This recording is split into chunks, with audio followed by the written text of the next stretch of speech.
ইসলামের দৃষ্টিতে স্বপ্ন শুধু আমাদের চিন্তা ভাবনার প্রতিচ্ছবি নয়, বলতে হবে যে স্বপ্ন হচ্ছে তিন প্রকার। কিভাবে বুঝবো আমি যে স্বপ্নটা দেখেছি এই স্বপ্নটা সত্য? আসসালামু আলাইকুম ওয়া রাহমাতুল্লাহি ওয়া বারাকাতুহু। নাহমাদুহু ওয়া নুসাল্লি আলা রাসূলিহিল কারীম। আম্মা বা'দু ফাআউযু বিল্লাহি মিনাশ শাইতানির রাজীম। বিসমিল্লাহির রহমানির রহিম। প্রিয় দিনী ভাই এবং বোনেরা, আজকে আমরা স্বপ্ন নিয়ে কথা বলবো। ইসলামে স্বপ্নের গুরুত্ব এবং তাৎপর্যের ব্যাপারে আমরা প্রায়ই অনেকের কাছ থেকে শুনে থাকি যে তারা ভয়ঙ্কর কিছু স্বপ্ন দেখে থাকেন, এবং অনেকে স্বপ্ন দেখে এই স্বপ্নের ব্যাখ্যা কি হতে পারে বা তাবির কি হতে পারে সেটি জানবার জন্য অনেক সময় আমাদের শরণাপন্ন হন, বা অনেক মানুষ অনেক ধরনের স্বপ্ন দেখে থাকেন। এ ব্যাপারে আমাদের কাছে ওনারা জানতে চান যে এই স্বপ্নের মানে কি, এটার তাৎপর্য কি, এটা অর্থবহ কিনা, বা তাদের কি করা উচিত। তো সেজন্য আজকে আমরা এই স্বপ্ন নিয়ে দ্য সিন ইন ইসলাম এই ব্যাপারে বিস্তর আলোচনা করবার চেষ্টা করবো। আমা তাওফীকি ইল্লা বিল্লাহ। আজকে বেসিকলি স্বপ্নের ব্যাপারে আমরা 10টি পয়েন্টে কথা উপস্থাপন করবার চেষ্টা করব। সেগুলো হচ্ছে, প্রথমে আমরা জানবো স্বপ্নের গুরুত্ব ও তাৎপর্যের ব্যাপারে, তারপর জানবো স্বপ্নের প্রকারভেদ, ভালো স্বপ্ন দেখলে করণীয়, খারাপ স্বপ্ন দেখলে করণীয়, তারপর কোন ধরনের স্বপ্নের ব্যাখ্যা প্রয়োজন এবং কোন স্বপ্নের ব্যাখ্যা প্রয়োজন নেই, সত্য স্বপ্নের আলামত অথবা কিভাবে বুঝবো যে আমার স্বপ্নটা অর্থবহ কিনা, স্বপ্নের ব্যাপারে কিছু ইসলামী দিক নির্দেশনা, স্বপ্নে আল্লাহ রাসূল সাল্লাল্লাহু আলাইহি সাল্লামকে দেখা প্রসঙ্গে, যুগে যুগে স্বপ্ন ব্যাখ্যায় কারা পারদর্শী ছিলেন, এবং সবশেষে কোরআন সুন্নাহর আলোকে বিভিন্ন প্রতীক বা চিহ্নের দিকে খেয়াল রেখে স্বপ্নের ব্যাখ্যা। এই 10টি পয়েন্টে আজকে আমরা স্বপ্ন নিয়ে আলোচনা করার চেষ্টা করবো ইনশাআল্লাহ। আমরা সাধারণত অনেকে মনে করে থাকি যে স্বপ্ন হচ্ছে নিছক একটি স্বপ্ন বা এটা কল্পনাপ্রসূত বিষয়। মুমিনের জীবনে বা বিশ্বাসীর জীবনে স্বপ্ন শুধু নিছক স্বপ্ন নয়, বরং এটা মুমিন জীবনে অনেক অর্থবহ এবং তাৎপর্যপূর্ণ। মুমিন জীবনে এটা একটা ভালো স্বপ্ন হতে পারে আল্লাহ তাআলার পক্ষ থেকে কোনো ধরনের সুসংবাদ কিংবা দিক নির্দেশনা, কিংবা হতে পারে বান্দার প্রতি সতর্কবাণী। একচোখা বস্তুবাদীরা বলে থাকে আমরা যখন ঘুমাই তখন মস্তিষ্ক আমাদের স্মৃতিগুলো নিয়ে নাড়াচাড়া করে, আমাদের স্মৃতিগুলোকে পুনর্বিন্যাস করে, আর সেটাই আমাদের কাছে স্বপ্ন হিসেবে ধরা দেয়। অর্থাৎ তারা বলতে চায় যে স্বপ্ন হচ্ছে ঘুমের ঘোরে আমাদের দৈনন্দিন জীবনে ঘটে যাওয়া আমাদের চিন্তা বা ভাবনার প্রতিচ্ছবি। কিন্তু ইসলামের দৃষ্টিতে স্বপ্ন শুধু আমাদের চিন্তা ভাবনার প্রতিচ্ছবি নয়, এটা হতে পারে আল্লাহ তাআলার পক্ষ থেকে সুসংবাদ, হতে পারে গ্ল্যাড টাইডিংস কিংবা সতর্কবাণী। তাই এই স্বপ্নের ব্যাপারে আমাদেরকে খুব ভালো ধারণা রাখা উচিত। শুরুতে আমরা বলবো যে এর গুরুত্ব এবং তাৎপর্য কতটুকু। স্বপ্ন হচ্ছে নবুয়তের সূচনা। নবুয়তের সূচনা হয়েছিল স্বপ্নের মাধ্যমে। আল্লাহ রাসূল সাল্লাল্লাহু আলাইহি ওয়াসাল্লাম যখন নবী হিসেবে অফিসিয়ালি অ্যাসাইন্ড হন, তার আগে তিনি টানা 6 মাস স্বপ্ন দেখেছেন, যেটা সহিহ বুখারীতে এসেছে। আউয়ালু মা বুদিআ বিহি রাসূলুল্লাহ সাল্লাল্লাহু আলাইহি ওয়াসাল্লাম আর-রুইয়া আস-সাদিকা ফিন-নাওম। রাসূল সাল্লাল্লাহু আলাইহি ওয়াসাল্লামের কাছে ওহী বা রেভেলেশনের সূচনা হয়েছিল স্বপ্নের মাধ্যমে। ফাকানা লা ইয়ারা রুইয়া ইল্লা জাআত মিসলা ফালাকিস সুবহি। আর রাতে স্বপ্নে রাসূল সাল্লাল্লাহু আলাইহি ওয়াসাল্লাম যা দেখতেন, দিনের বেলা সেটা প্রভাতের সূর্য কিরণের ন্যায় রাসূল সাল্লাল্লাহু আলাইহি ওয়াসাল্লামের কাছে সুস্পষ্ট হয়ে যেত। অর্থাৎ যা তিনি রাতে দেখতেন স্বপ্নে, দিনের বেলা সেটাই হুবহু ঘটে যেত। তো এই হাদিস থেকে আমরা বুঝতে পারি যে স্বপ্ন হচ্ছে ওহীর সূচনা, অর্থাৎ ওহীর সূচনাটা হয়েছিল স্বপ্নের মধ্য দিয়ে। পাশাপাশি আমরা জানি যে ইব্রাহিম আলাইহিস সালাম উনি স্বপ্নে দেখেছিলেন যে উনি ওনার কলিজার টুকরো সন্তান ইসমাঈল আলাইহিস সালামকে জবাই করছেন, যেটা সূরাতুস সাফফাতের 102 নম্বর আয়াতে আল্লাহ তাআলা আমাদেরকে বলছেন। ইব্রাহিম আলাইহিস সালাম বলেছিলেন, ইয়া বুনাইয়া ইন্নী আরা ফিল মানামি আন্নী আযবাহুক ফানজুর মাযা তারা। অর্থাৎ, হে আমার সন্তান ইসমাইল, আমি স্বপ্নে দেখেছি যে আমি তোমাকে জবাই করছি, এখন তোমার অভিমত কি, তোমার অপিনিয়ন কি? সাইয়েদনা ইসমাঈল আলাইহিস সালাম বলেছিলেন, ইফআল মা তুমার সাতাজিদুনি ইনশাআল্লাহু মিনাস সাবিরিন। মানে বাবা, আপনি স্বপ্নে যা দেখেছেন আপনি সেটাই করেন, আপনি আমাকে ধৈর্যশীলদের অন্তর্ভুক্ত পাবেন। ছেলের এই মন্তব্য শুনে সাইয়েদনা ইব্রাহিম আলাইহিস সালাম একটি ধারালো ছুরি নিয়ে সাইয়েদনা ইসমাঈল আলাইহিস সালামকে শুইয়ে দিয়ে জবাই করতে শুরু করলেন। তো এই ঘটনা থেকে বোঝা যায় নবীদের স্বপ্ন এটা সাধারণ কোনো স্বপ্ন নয়, এটা ওহীর অন্তর্ভুক্ত। নবীদের স্বপ্ন যদি নিছক স্বপ্নই হতো, তাহলে একটা স্বপ্নের উপর ভিত্তি করে সাইয়েদনা ইব্রাহিম আলাইহিস সালাম ওনার সন্তানকে জবাই করার জন্য উদ্যত হতেন না। তার মানে বোঝা গেল নবীদের স্বপ্ন হচ্ছে এটা মিন ওয়াহিল্লাহ, এটা আল্লাহ তাআলার পক্ষ থেকে নবীদের প্রতি ওয়াহি। পাশাপাশি আল্লাহ রাসূল সাল্লাল্লাহু আলাইহি ওয়াসাল্লাম যখন মক্কার কাফিরদের দ্বারা অত্যাচারিত হয়ে মদিনায় হিজরত করেছিলেন, মদিনায় যাওয়ার প্রায় 6 বছর পরে 6ষ্ঠ হিজরিতে তিনি স্বপ্ন দেখলেন যে তিনি আবার মক্কায় ফিরে গিয়েছেন। সেখানে তিনি মসজিদুল হারামে প্রবেশ করেছেন এবং বাইতুল্লাহ শরীফ তিনি তাওয়াফ করছেন। তো এই স্বপ্ন দেখার পরে আল্লাহ রাসূল সাল্লাল্লাহু আলাইহি ওয়াসাল্লাম সাহাবাদেরকে নিয়ে উমরা করার জন্য মক্কায় রওনা হলেন। এটাই প্রমাণ করে যে স্বপ্ন যদি নবীদের জন্য নিছক স্বপ্ন হতো তাহলে এই ঝুঁকি, এই রিস্ক আল্লাহ রাসূল সাল্লাল্লাহু আলাইহি ওয়াসাল্লাম নিতেন না। কিন্তু এই ঝুঁকি নিয়েও তিনি উমরা করতে গিয়েছিলেন, যদিও সে বছর তিনি উমরা করতে পারেননি, ওনাকে ফিরে আসতে হয়েছিল। তৎপরবর্তী বছর অর্থাৎ 7ম হিজরিতে তিনি এই উমরাটি সম্পাদন করেছিলেন। তো এই আয়াত এবং রাসূল সাল্লাল্লাহু আলাইহি ওয়াসাল্লামের এই ঘটনাকে কেন্দ্র করে বোঝা যায় স্বপ্ন শুধু নবীদের জন্য স্বপ্ন নয়, এটা ওহীর অন্তর্ভুক্ত। সূরাতুল ফাতহে আল্লাহ তাআলা ইরশাদ করছেন, লাকাদ সাদাকাল্লাহু রাসূলাহুর রুইয়া বিল হক লা তাদখুলুন্নাল মাসজিদাল হারামা ইনশাআল্লাহ।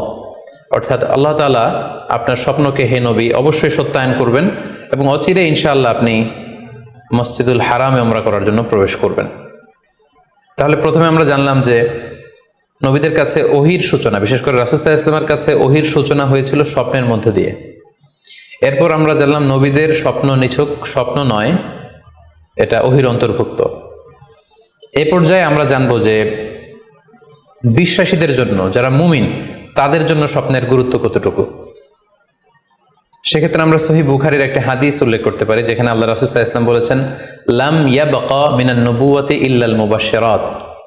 অর্থাৎ নবুয়ত আর পৃথিবীতে নেই, নবী হওয়ার সুযোগ আর পৃথিবীতে নেই, নবুয়ত বন্ধ হয়ে গিয়েছে। কিন্তু আল্লাহ তাআলার পক্ষ থেকে মুবাশশিরাত কিন্তু বন্ধ হয়নি, মুবাশশিরাত আসবে। সাহাবা জিজ্ঞেস করলেন, ওমাল মুবাশশিরাত, হে আল্লাহ রাসূল মুবাশশিরাত কি? আল্লাহ রাসূল সাল্লাল্লাহু আলাইহি ওয়াসাল্লাম বললেন, আর রুইয়া আস-সালেহা। মুবাশশিরাত হচ্ছে সত্য স্বপ্ন। বিশ্বাসীরা যখন রাত্রিবেলা সত্য স্বপ্ন দেখবে, বিশ্বাসীদের জন্য সত্য স্বপ্ন বা সুন্দর স্বপ্ন নিছক স্বপ্ন নয়, এটা আল্লাহ তাআলার পক্ষ থেকে গ্ল্যাড টাইডিংস, সুসংবাদ হতে পারে অথবা সতর্ক করা হতে পারে। এমনকি আল্লাহ রাসূল সাল্লাল্লাহু আলাইহি সাল্লাম বলেছেন যে ভালো স্বপ্ন হচ্ছে নবুয়তির 46 ভাগের 1 ভাগ। সহিহ বুখারীতে এসেছে, আল্লাহর হাবিব সাল্লাল্লাহু আলাইহি ওয়াসাল্লাম ইরশাদ করেন, আর রুইয়া আস-সালিহা জুজউন মিন 46 জুজআন মিনান নবুওয়া। অর্থাৎ ভালো স্বপ্ন বা সত্য স্বপ্ন নবুয়তির 46 ভাগের 1 ভাগ। Could you imagine that? কি করে একজন বিশ্বাসী স্বপ্ন নবুয়তির 46 ভাগের 1 ভাগ হতে পারে? তার মানে মুমিনের স্বপ্ন, একজন বিশ্বাসীর স্বপ্নকে আল্লাহ তাআলা অনেক বেশি গুরুত্ব দিয়েছেন। এটা শুধু স্বপ্ন নয়, এটা হতে পারে আল্লাহ তাআলার পক্ষ থেকে একটা গাইডেন্স, হতে পারে কোনো গ্ল্যাড টাইডিংস, সুসংবাদ, হতে পারে কোনো সতর্কতা বাণী। এজন্য এই স্বপ্নকে, বিশ্বাসীদের স্বপ্নকে আল্লাহ রাসূল সাল্লাল্লাহু আলাইহি ওয়াসাল্লাম নবুয়তির 46 ভাগের 1 ভাগ বলে উল্লেখ করেছেন। কেন তিনি বিশ্বাসীদের স্বপ্নকে নবুয়তির 46 ভাগের 1 ভাগ বলে উল্লেখ করলেন? এর কারণ হচ্ছে, আমরা জানি যে আল্লাহ রাসূল সাল্লাল্লাহু আলাইহি সাল্লাম তিনি নবী হয়েছিলেন কত বছর বয়সে? জি, 40 বছর বয়সে। এবং তিনি পৃথিবী থেকে ইন্তেকাল করেছিলেন 63 বছর বয়সে। অর্থাৎ ওনার নবুয়তির পুরো ডিউরেশনটা ছিল 23 বছর। তাহলে নবুয়তির সময়সীমা ডিউরেশন ছিল 23 বছর। আর নবুয়তি প্রাপ্তির আগে তিনি টানা 6 মাস শুধু স্বপ্ন দেখতেন। তাহলে এই 6 মাসকে যদি আমরা 23 বছর দিয়ে 23 বছরের উপর ভাগ করি, তাহলে এটা 46 ভাগের 1 ভাগ হয়। এবং সে কারণে আল্লাহ রাসূল সাল্লাল্লাহু আলাইহি সাল্লাম সত্য স্বপ্নকে নবুয়তির 46 ভাগের 1 ভাগ বলে ঘোষণা করেছেন। এই পর্যায়ে আমরা জানবো স্বপ্নের প্রকার ভেদের ব্যাপারে। খুব সোজা সাপটা যদি বলতে হয়, তাহলে বলতে হবে যে স্বপ্ন হচ্ছে 3 প্রকার। একটা হচ্ছে আল্লাহ তাআলার পক্ষ থেকে, যেটা আল্লাহ দেখান। আরেকটি হচ্ছে শয়তানের পক্ষ থেকে, যেটি শয়তান মানুষকে দেখায়। আরেকটি হচ্ছে নিজের পক্ষ থেকে, অর্থাৎ সারাদিন আপনি যেটা নিয়ে কনসার্ন, সারাদিন আপনি আপনার চিন্তা ভাবনার মধ্যে যেই জিনিসটাকে স্থান দেন, সেটাই আপনি রাত্রিবেলা দেখেন।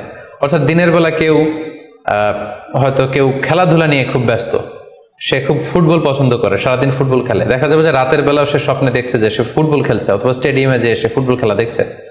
দিনের বেলা হয়তো সে বাজারে যে ব্যবসা বাণিজ্য করে, রাতেও হয়তো দেখা যাচ্ছে সে যে জিনিসপত্র কিনছে, দরদাম করছে, সেটা তার পক্ষ থেকে। তাহলে বেসিকলি স্বপ্ন হচ্ছে 3 ধরনের, একটা আল্লাহর পক্ষ থেকে, একটা শয়তানের পক্ষ থেকে, আরেকটা হচ্ছে নিজের পক্ষ থেকে, যেটা আমরা সহিহ মুসলিমের একটি বর্ণনা থেকে জানতে পারি, যেখানে আল্লাহ রাসূল সাল্লাল্লাহু আলাইহি ওয়াসাল্লাম ইরশাদ করছেন, আর রুইয়া সালাসা, স্বপ্ন হচ্ছে 3 ধরনের। ফারুইয়া as-সালিহা বুশরা মিনাল্লাহ, যেটা ভালো স্বপ্ন সেটা হয় আল্লাহর পক্ষ থেকে। ওয়া রুইয়া তাহজিনুন মিনাশ শাইতান, আরেকটা স্বপ্ন থাকে যেটা শয়তানের পক্ষ থেকে, সেটা ভয় দেখানো হয়। ভয়ঙ্কর যদি কোনো দুঃস্বপ্ন দেখে থাকেন তাহলে এটা আল্লাহর পক্ষ থেকে নয়, এই স্বপ্নটা শয়তানের পক্ষ থেকে। আরেকটি হচ্ছে রুইয়া মিম্মা ইউহাদ্দিসুল মারউ নাফসাহু, আরেকটি স্বপ্ন ব্যক্তি সে নিজের সাথে নিজে স্বপ্নে হয়তো কথা বলে বা এমন কিছু দেখে যেটা সুসংবাদও নয়, যেটা ভয়ঙ্করও কিছু নয়, বরং সারাদিন সে যে বিষয়টি নিয়ে চিন্তা ভাবনা করতো রাতে সেটার একটা প্রতিচ্ছবি, সেটাই সে দেখতে পাচ্ছে। এটা হচ্ছে নিজের পক্ষ থেকে স্বপ্ন। তাহলে খুব সহজে আমরা এভাবে বলতে পারি যে স্বপ্ন 3 প্রকার, একটা হচ্ছে রাহমানি, আর একটা হচ্ছে শাইতানি, আর একটা হচ্ছে নাফসানি। আই রিপিট, আমি আবার বলছি, স্বপ্নের প্রথম প্রকার হচ্ছে রাহমানি, দ্বিতীয় প্রকার হচ্ছে শাইতানি, তৃতীয় প্রকার হচ্ছে নাফসানি। যেটা রাহমানি সেটা রহমানের পক্ষ থেকে আল্লাহ দেখান, আর যেটা শয়তানি সেটা শয়তানের পক্ষ থেকে, শয়তান ভীতিকর পরিবেশ তৈরি করার জন্য বা ভয় দেখানোর জন্য যেটা দেখায়। আরেকটা হচ্ছে নাফসানি, যেটাকে বলা হয় আদগাস ও আহলাম, যেটার কোনো মিনিং হয় না, অর্থাৎ নিজের পক্ষ থেকে নিজের চিন্তা ভাবনার প্রতিচ্ছবি। তাহলে শুরুতে আমরা জানবার চেষ্টা করব যে রহমানি, যেটাকে আরবিতে বলা হচ্ছে রুইয়া বা রুইয়া সাদেকা বা সালেহা, সেটা কি, এবং সেটা যদি আমরা দেখি সেক্ষেত্রে আমাদের করণীয় কি। এক্ষেত্রে আমরা সহিহ বুখারীর একটি হাদিসকে উল্লেখ করতে পারি, যেখানে আল্লাহ রাসূল সাল্লাল্লাহু আলাইহি ওয়াসাল্লাম ইরশাদ করেছেন, ইযা রাআ আহাদুকুম রুইয়া ইউহিব্বুহা, তোমাদের কেউ যদি কোনো স্বপ্ন দেখে যে স্বপ্নটা সে পছন্দ করে, মানে স্বপ্নটা দেখে he feels good or she feels good, তার ভালো লাগছে, তাহলে বুঝতে হবে ফা ইন্নামা হিয়া মিনাল্লাহ, এই স্বপ্নটা আল্লাহর পক্ষ থেকে, এটা সাধারণ স্বপ্ন নয়, এটা খুবই অর্থবহ স্বপ্ন। তখন সে কি করবে? ফালিয়াহমাদিল্লাহ আলাইহা, সে তখন এই সুন্দর স্বপ্ন দেখার কারণে আল্লাহ শুকরিয়া করবে। ওয়াল ইউহাদ্দিস বিহা, এবং চাইলে সে এই স্বপ্নের কথা মানুষের কাছে বর্ণনা করতে পারে বা শেয়ার করতে পারে। তাহলে সহিহ বুখারীর এই হাদিসের ভাষ্য অনুযায়ী আমরা যেটা বুঝলাম, আমরা যদি ভালো কোনো স্বপ্ন দেখি তাহলে 3টি কাজ করা যেতে পারে। প্রথমত আল্লাহর প্রশংসা করা, যেহেতু আমি ভালো একটি স্বপ্ন দেখেছি, আল্লাহর শুকরিয়া বা প্রশংসা আমরা করতে পারি। দ্বিতীয়ত চাইলে সুসংবাদ হিসেবে এই স্বপ্নটা আমি কারোর সাথে শেয়ার করতে পারি। আর 3 নাম্বার হচ্ছে এমন ব্যক্তিকে আমি শেয়ার করব যে আমাকে ভালোবাসে বা যে আমার শুভাকাঙ্ক্ষী, তা না হলে আমি হিংসার শিকার হতে পারি। কারণ আন-নি'মাতু মাহসুদা, যে কোনো ধরনের নেয়ামতই, আপনি যদি আল্লাহর কোনো বিশেষ মার্সি, ব্লেসিংস বা নেয়ামত পেয়ে ধন্য হন, এটা সবার ভালো নাও লাগতে পারে, এটা সবার অন্তরে সহ্য নাও হতে পারে, ফলে আপনি হিংসার শিকার হতে পারেন। সো ভালো স্বপ্ন দেখলে আপনি চাইলে কারোর কাছে শেয়ার করতে পারেন, সেক্ষেত্রে সে যদি আপনার শুভাকাঙ্ক্ষী হয় বা আপনাকে পছন্দ করে, আপনাকে ভালোবাসে, এরকম কাছের কারোর সাথে আপনি শেয়ার করতে পারেন। আমরা সবাই নিঃসন্দেহে এরকম ভালো ভালো স্বপ্ন দেখতে চাই, আমরা কেউই ভয়ঙ্কর কোনো স্বপ্ন দেখতে চাই না। আমরা নিঃসন্দেহে এমন স্বপ্ন দেখতে চাই রাতের বেলায় যে এই স্বপ্নে আল্লাহ তাআলার পক্ষ থেকে আমাদের জন্য দিক নির্দেশনা থাকবে, অথবা কোনো সুসংবাদ থাকবে, কিংবা থাকবে আগাম কোনো সতর্কতা বাণী। এ জাতীয় ভালো স্বপ্ন যদি আমরা দেখতে চাই তাহলে আমাদের কি করা উচিত? সেক্ষেত্রে সর্বপ্রথম আমাদের যেটা করতে হবে, আমাদেরকে সত্যবাদী হতে হবে। সাধারণত সত্যবাদীদের স্বপ্ন সত্য হয়ে থাকে। যেখানেই সত্য সেখানেই যেন আমার অবস্থান হয়, আমি যেন সবসময় সত্যের পক্ষে থাকি। 2 নম্বর হচ্ছে আকলুল হালাল, আমাকে হালাল খেতে হবে। যারা হালাল খায় তাদের স্বপ্ন সাধারণত সত্য হয় এবং অর্থবহ স্বপ্ন হয়। পাশাপাশি আল্লাহ তাআলার দেয়া যে আদেশ নিষেধ সেগুলো আমাকে মেনে চলতে হবে। 4 নম্বরে রাত্রিবেলা আমি যখন ঘুমাবো আমাকে অজু করে ঘুমাতে হবে। ওই ইয়ানামু আলা তাহারা, পবিত্রতার সাথে যদি কেউ ঘুমায় তাহলে অজু করে ঘুমালে রাতে সে যে স্বপ্ন দেখবে সাধারণত সে স্বপ্নটি সত্য হয়। যদি সম্ভব হয় ক্যাবলামুখী হয়ে শোয়া, ক্যাবলামুখী হয়ে আমরা শুতে পারি। এই বিষয়গুলো যদি আমরা এনশিওর করতে পারি, অর্থাৎ সত্যবাদী হওয়া, হালাল খাবার খাওয়া, আল্লাহর দেয়া বিধিনিষেধ সবসময় মেনে চলবার চেষ্টা করা, রাত্রিবেলা অজু অবস্থায় ঘুমানোর অভ্যেস করা, পাশাপাশি ক্যাবলামুখী হয়ে শোয়ার চেষ্টা করা, এই বিষয়গুলো যদি আমরা মেনটেন করার চেষ্টা করি তাহলে আমরা যে স্বপ্নগুলো দেখব সেগুলো সত্য স্বপ্ন হবে বলে আমরা আশা করি। প্রিয় সুধী, এবারে আমরা জানবো স্বপ্নের দ্বিতীয় প্রকারের ব্যাপারে, অর্থাৎ যেটাকে আরবিতে বলা হচ্ছে হলম, বা আমরা বলেছি শয়তানি, যেটা শয়তানের পক্ষ থেকে আসে। সেক্ষেত্রে শয়তান এটা সাধারণত মানুষকে ভয় দেখানোর জন্য, ঘুমের মধ্যে তার কোনো অকল্যাণ করার জন্য যে স্বপ্নটা দেখায়, এটা হচ্ছে শয়তানি। সেক্ষেত্রে সহিহ মুসলিমের একটি হাদিসের কথা আমরা এখানে উল্লেখ করতে পারি। সেখানে আল্লাহ রাসূল সাল্লাল্লাহু আলাইহি ওয়াসাল্লাম বলেছেন, আর রুইয়া মিনাল্লাহ, ভালো স্বপ্ন হচ্ছে আল্লাহর পক্ষ থেকে, ওয়াল হুলমু মিনাশ শাইতান, আর খারাপ স্বপ্ন হচ্ছে শয়তানের পক্ষ থেকে। এখন কেউ যদি আমরা এই ভয়ঙ্কর স্বপ্ন রাতে দেখে ফেলি, যেটাকে আমরা নাইট মেয়ার বলি বা হরর ড্রিম বলি, ভয়ঙ্কর স্বপ্ন বা দুঃস্বপ্ন, যেটা দেখে আমরা খুব হাঁপিয়ে উঠি, আমাদের শ্বাস প্রশ্বাসের গতিবিধি বেড়ে যায়, আমরা খুব ভয় পাই, প্রচণ্ড ভয়ে আমরা আটকে উঠি এবং ঘুম ভেঙে যায় আমাদের, এরকম ভয়ঙ্কর স্বপ্ন যদি আমরা দেখি তখন আমরা কি করব? এ ব্যাপারে কি ইসলামের কোনো দিক নির্দেশনা আছে? হ্যাঁ, অবশ্যই দিক নির্দেশনা আছে। সেক্ষেত্রে আমরা সহিহ মুসলিমের একটি হাদিস উল্লেখ করতে পারি এখানে, যেখানে আল্লাহ রাসূল সাল্লাল্লাহু আলাইহি ওয়াসাল্লাম বলেছেন, ইযা রাআ আহাদুকুম আর রুইয়া ইয়াকরাহুহা, তোমাদের কেউ যদি রাতে এমন কোনো স্বপ্ন দেখে যেটা সে অপছন্দ করে, মানে ভয়ঙ্কর ভীতিকর দুঃস্বপ্ন যদি সে দেখে, তাহলে ফাল ইয়াবসুক আন ইয়াসারিহি সালাসান, সে যেন তার বাম দিকে 3 বার থুতু ফেলে। ওয়াল ইস্তাইয বিল্লাহি মিনাশ শাইতানি সালাসান, আর সে যেন শয়তানের ব্যাপারে আল্লাহ তাআলার কাছে 3 বার পানাহ চায় বা আশ্রয় প্রার্থনা করে। ওয়াল ইয়াতাহাওয়াল আন জামবিহি আল্লাযী কানা আলাই, আর যে পাশে হয়ে সে শুয়েছিল সে পাশ চেঞ্জ করে অন্য পাশ হয়ে যেন সে ঘুমায়। সুবহানাল্লাহ বিহামদি, কত চমৎকার দিক নির্দেশনা। এবং সুনানে ইবনু মাজায় আরো একটি সহিহ হাদিস আমরা এখানে উল্লেখ করতে পারি, যেখানে আল্লাহ রাসূল সাল্লাল্লাহু আলাইহি ওয়াসাল্লাম বলেছেন, ইযা রাআ আহাদুকুম রুইয়া ইয়াকরাহুহা, কেউ যদি রাতে খারাপ বা ভয়ঙ্কর কোনো স্বপ্ন দেখে, ফালিয়াতাহাওয়াল, সে যেন তার বিছানা চেঞ্জ করে নেয়, জায়গা চেঞ্জ করে নেয়। অর্থাৎ সে যে বিছানায় শুয়েছিল সেখানে না, সে অন্য কোথাও শোবে, অথবা যেই টার্নে শুয়েছিল অন্য টার্নে চলে যাবে, ডানে হলে বায়ে, বায়ে হলে ডানে। ওয়াল ইয়াতফুল আন ইয়াসারিহি সালাসান, এবং তার বাম দিকে যেন সে 3 বার থুতু ফেলে। ওয়াল ইয়াসআলিল্লাহ মিন খায়রিহা ওয়াল ইয়াতাআওয়ায মিন শাররিহা, এবং সে যেন এই স্বপ্নের ভালো দিকটা আল্লাহ তাআলার কাছে কামনা করে, এবং এই স্বপ্নের মন্দ বা অকল্যাণকর দিক থেকে যেন সে আল্লাহ তাআলার কাছে পানাহা চায়। সম্মানিত সুধীমণ্ডলী, এই হাদিস দুটির আলোকে আমরা বুঝতে পারি যে কেউ যদি হরর ড্রিম বা নাইট মেয়ার, যেটাকে আমরা দুঃস্বপ্ন বা ভয়ঙ্কর স্বপ্ন বলছি, এই ধরনের স্বপ্ন অনেকেই দেখে থাকে এবং আমাদের কাছে প্রায়ই বলে যে সে দুঃস্বপ্ন দেখে রাতের বেলা, ভয়ে সে ভটকে যায়, আটকে ওঠে, ঘুম ভেঙে যায়। এ জাতীয় দুঃস্বপ্ন যদি আপনারা কেউ দেখেন, সেক্ষেত্রে এই হাদিসের আলোকে আমরা বলতে পারি যে আপনি 6টি কাজ করবেন।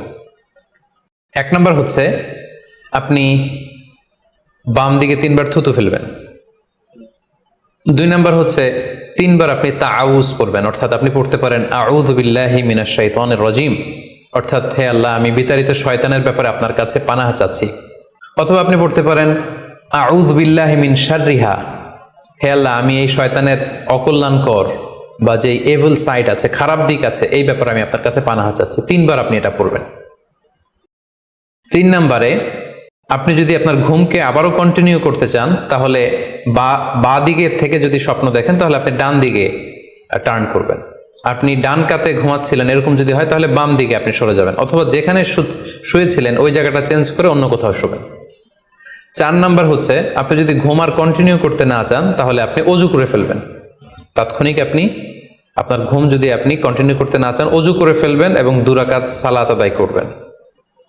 5 নাম্বার হচ্ছে এই স্বপ্ন আপনি কারোর সাথে শেয়ার করবেন না। এ ব্যাপারে আমরা সামনে বিস্তারিত বলছি।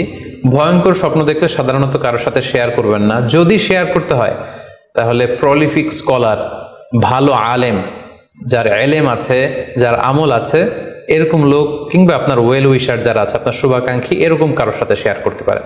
6 নাম্বার, যদি সুযোগ হয় আপনি কিছু চ্যারিটি করে দিতে পারেন, দান করে দিতে পারেন, কারণ সাদাকাতু তারুদ্দুল বালা, দান করলে, চ্যারিটি করলে এটা মানুষের বিপদ বা বালা মুসিবতকে দূর করে দেয়। এ পর্যায়ে আমরা শুনবো স্বপ্নের 3 নম্বর প্রকারের ব্যাপারে, অর্থাৎ যেটাকে আমরা বলেছিলাম আদগাস আহলাম বা নাফসানি। এটা আল্লাহ তাআলাও দেখান না, যেটা শয়তানও ভয় দেখানোর জন্য দেখায় না, বরং এটা আমার চিন্তা ভাবনার প্রতিচ্ছবি। এটা সাধারণত অর্থহীন স্বপ্ন আমরা বলে থাকি, এটার কোনো অর্থ হয় না, বা আমার কল্পনা প্রসূত স্বপ্ন। সারাদিন আমি যেটা নিয়ে ভাবি, যেটা নিয়ে আমি কনসার্ন বা টেন্সড, ওইটাই আমি রাতের বেলায় দেখছি। এই জাতীয় স্বপ্ন যদি আমরা দেখি, তাহলে এই স্বপ্নের কোনো অর্থ নেই, এটাতে কোনো দিক নির্দেশনা নেই, এটা সাধারণত অর্থহীন এবং কল্পনা প্রসূত স্বপ্ন হয়ে থাকে। এই স্বপ্নের কোনো ব্যাখ্যা হয় না।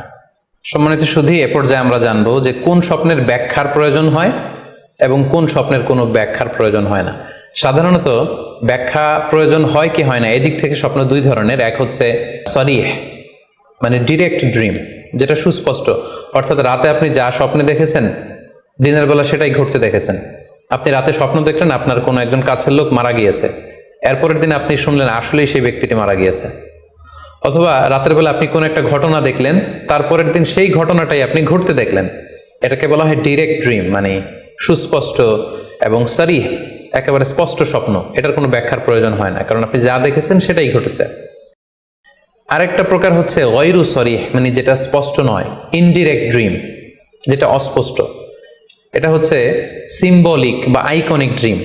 আপনি এমন অস্পষ্ট আইকনিক বা এমন কিছু সিম্বল দেখেছেন রাতে ঘুমের ঘরে স্বপ্নে, যেটা থেকে সুস্পষ্ট আসলে কিছু বোঝা যায় না, বরং এখানে একটা সিম্বল আছে, এখানে একটা প্রতীক আছে বা আইকন আছে। এই জাতীয় যে স্বপ্নগুলো আছে সাধারণত এগুলোর ব্যাখ্যার প্রয়োজন হয়, যেহেতু আপনি বুঝতে পারছেন না যে এটা দিয়ে আসলে কি বোঝানো হচ্ছে। সম্মানিত সুধী, এ পর্যায়ে আমরা জানার চেষ্টা করব যে সত্য স্বপ্নের আলামত কি কি, অর্থাৎ কিভাবে বুঝবো যে আমি যে স্বপ্নটা দেখেছি এই স্বপ্নটা সত্য কিনা বা অর্থবহ কিনা। অনেকে আমাদের কাছে জানতে চায় যে আমি এই স্বপ্নটা দেখেছি, এটা কি সত্য স্বপ্ন, এটা কি অর্থবহ স্বপ্ন, বা এটা কি আল্লাহর পক্ষ থেকে কোনো গাইডেন্সমূলক বা দিক নির্দেশনা বা সুসংবাদমূলক স্বপ্ন। কিভাবে আমরা বুঝতে পারি? কিছু আলামত রয়েছে, কিছু নিদর্শন রয়েছে, যেগুলোর আলোকে কিন্তু আমরা সহজেই বুঝতে পারি যে স্বপ্নটা সত্য কিনা। সুনানে আবু দাউদের এক বর্ণনায় আল্লাহ রাসূল সাল্লাল্লাহু আলাইহি ওয়াসাল্লাম ইরশাদ করেছেন, আসদাকুন নাসি রুইয়া আসদাকুহুম হাদিসা। যে ব্যক্তি সত্য কথা বলে বেশি, তার স্বপ্ন সত্য হয় বেশি। তাহলে সহজে আমরা বুঝলাম, আপনি যদি সত্যবাদী হন, সাধারণত আপনার স্বপ্নগুলো জেনারেলি সত্য হবে। সেক্ষেত্রে সত্য স্বপ্ন বা অর্থবহ স্বপ্ন চেনার প্রথম আলামত হচ্ছে এই স্বপ্ন দেখে আপনার ভাল লাগবে। You feel good after seeing the dream. আপনি স্বপ্ন দেখার পরে আপনার খুব স্বস্তি লাগবে, আপনার ভালো লাগবে, আপনার কাছে এই স্বপ্নটা পছন্দ হবে, খুব ভালো লাগবে স্বপ্নটা। যদি এরকম ফিলিং হয় আপনার, তাহলে আপনি বুঝবেন এই স্বপ্নটা সত্য ছিল এবং অর্থবহ ছিল। 2 নাম্বার হচ্ছে true dreams are very short and concise. সত্য স্বপ্ন খুবই শর্ট হয়, কনসাইজ হয়। আরবিতে যেটাকে বলা হয় ওয়াদিহা জালিয়া, খুবই শর্ট, স্পষ্ট, ক্লিয়ার এবং কনসাইজ। অনেকে রাতে অনেক লম্বা লম্বা স্বপ্ন দেখে, লম্বা এপিসোড দেখে, একটার পর একটা ঘটনা দেখতে থাকে, মুভির মতো লম্বা লম্বা ঘটনা সে দেখতে থাকে। এই জাতীয় লম্বা লম্বা ঘটনা যদি আপনি দেখে থাকেন রাতে, বা এপিসোড আকারে একটার পর একটা ঘটনা যেটার সাথে কোনো মিল নেই, এই জাতীয় স্বপ্নের সাধারণত কোনো অর্থ হয় না, এগুলো অর্থবহ স্বপ্ন নয়। অর্থবহ স্বপ্ন চেনার 3 নাম্বার আলামত বা সাইন হচ্ছে রিপিটেশন। অর্থাৎ একই স্বপ্ন যদি আপনি বারবার দেখেন তাহলে বুঝতে হবে এটা অর্থবহ স্বপ্ন, এবং এটার মাধ্যমে আল্লাহ তাআলা আপনাকে কোনো দিক নির্দেশনা বা গাইডেন্স দিতে যাচ্ছেন। আপনাকে বোঝার চেষ্টা করতে হবে যে আসলে আল্লাহ তাআলা আপনাকে কি বোঝাতে চাচ্ছেন। তাহলে 3 নাম্বার হচ্ছে রিপিটেশন। বারবার যদি কোনো স্বপ্ন দেখেন, এই স্বপ্নটা সত্য হবে এবং অর্থবহ হবে। এটা নট নেসেসারি যে আপনি একাই বারবার দেখেন। একজন মানুষ একটা স্বপ্ন বারবার দেখলে যেমনি অর্থবহ, পাশাপাশি একই স্বপ্ন যদি অনেকে দেখে তাহলে সেই স্বপ্নটাও অর্থবহ। অর্থাৎ আপনি একটা স্বপ্ন প্রায় দিন দেখেন, তাহলে বোঝা যাচ্ছে এটা অর্থবহ স্বপ্ন। অথবা একটা স্বপ্ন অনেক লোক একসাথে দেখেছে, তারপরের দিন একে অপরের সাথে শেয়ার করে বোঝা গেল যে সবাই একই স্বপ্ন দেখেছে, তাহলে বোঝা যাবে এটা সাধারণ স্বপ্ন নয়, এটা অর্থবহ স্বপ্ন, মিনিংফুল স্বপ্ন। যেমন এক্ষেত্রে আমরা লাইলাতুল কদরের একটা হাদিসের কথা উল্লেখ করতে পারি। সহিহ বুখারীতে এসেছে, রমাদান মাসে সাহাবারা স্বপ্ন দেখলেন, অনেক সাহাবা একসাথে স্বপ্ন দেখলেন যে ওনাদেরকে বলা হচ্ছে রমাদানের শেষ দশকের শেষ 7 দিনের যে কোনো একদিন কদর হয়ে যেতে পারে।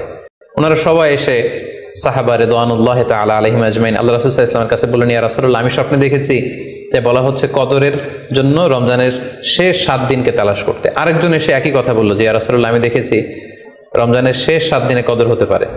তো এরকম অনেক সাহাবা যখন আল্লাহ রাসূল সাল্লাল্লাহু আলাইহি ওয়াসাল্লামের কাছে এসে এই ঘটনা বলল, তখন আল্লাহ রাসূল সাল্লাল্লাহু আলাইহি ওয়াসাল্লাম বললেন, আরা রুইয়াকুম কদ তাওয়াতাআত ফিস সাবইল আওয়াখির, যে আমি দেখতে পেলাম যে তোমাদের স্বপ্নটা রমজানের শেষ 7 দিনের ব্যাপারে ঐকমত্য হয়েছে, একই ধরনের স্বপ্ন তোমরা সবাই দেখেছো, তাই তোমরা রমজানের শেষ দশকের শেষের 7 দিনে কদর তালাশ করো।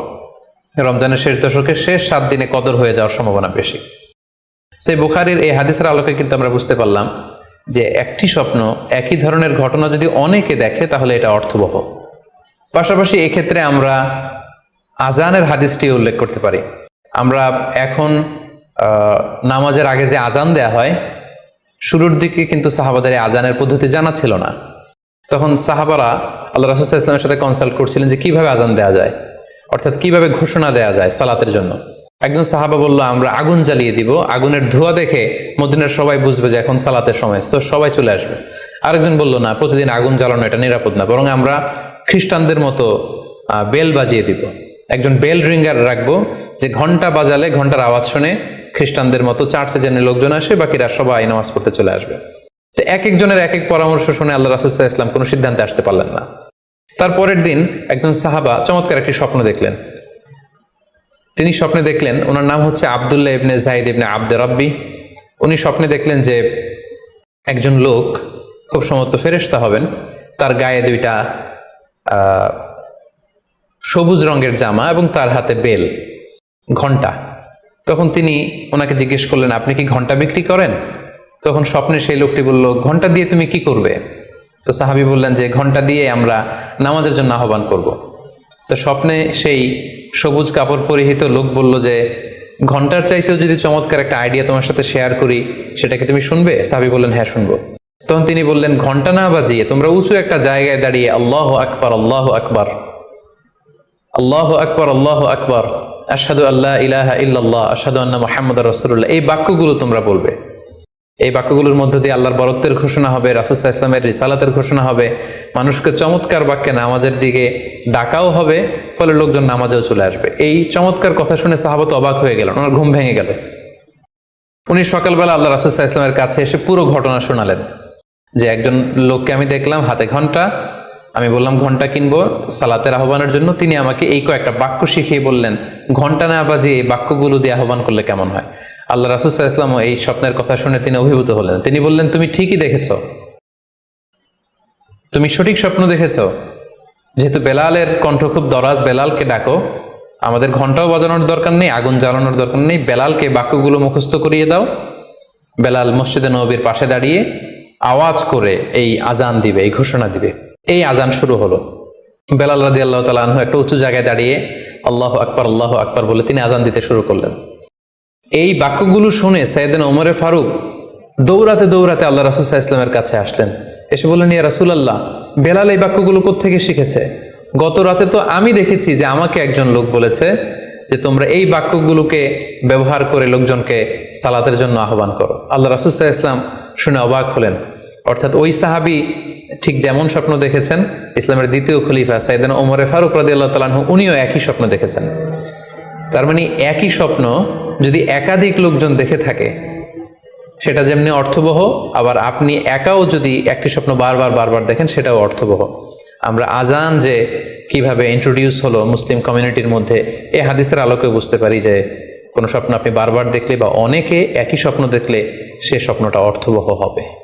অর্থবহ স্বপ্ন দেখার 4 নম্বর সাইন হচ্ছে শেষ রাতের স্বপ্ন সাধারণত অর্থবহ হয়, অর্থাৎ লাস্ট 1/3 অফ দ্য নাইট, রাতের শেষাংশে যদি আপনি ফজরের আগ দিয়ে যে স্বপ্নটা মানুষ দেখে, সাধারণত এই স্বপ্নটা অর্থবহ হয়, এটা সত্য স্বপ্ন হয়।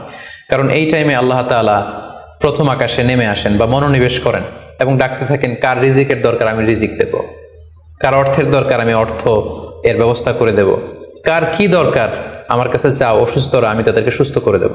সো ওই টাইমে আল্লাহ তাআলার বিশেষ একটা রহমত পৃথিবীতে নেমে আসে, ফলে শেষ রাতের স্বপ্ন সাধারণত অর্থবহ স্বপ্ন হয়। পাশাপাশি হাদিসে এসেছে যে কিয়ামতের আগ দিয়ে মুমিনরা যে স্বপ্নগুলো দেখবে, এই স্বপ্নগুলো সাধারণত অর্থবহ হবে। অর্থাৎ কিয়ামতের একেবারে আগ মুহূর্তে যখন মুসলমানরা খুব স্ট্রাগল করবে, মুসলমানরা যখন খুব বিপদে থাকবে, তখন মুসলমানদের যে স্বপ্নগুলো তারা রাতের বেলা দেখবে, এগুলো মিথ্যা হবে না, বেশিরভাগ স্বপ্নই সত্য হবে, অর্থবহ হবে।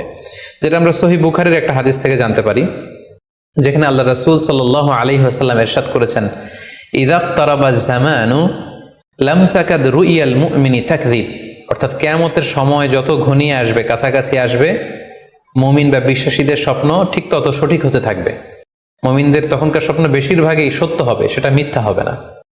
তাহলে এই হাদিস থেকে আমরা জানলাম কিয়ামতের আগ দিয়ে মুমিনরা যে স্বপ্নগুলো দেখবে, এগুলো সত্য হবে, অর্থবহ হবে।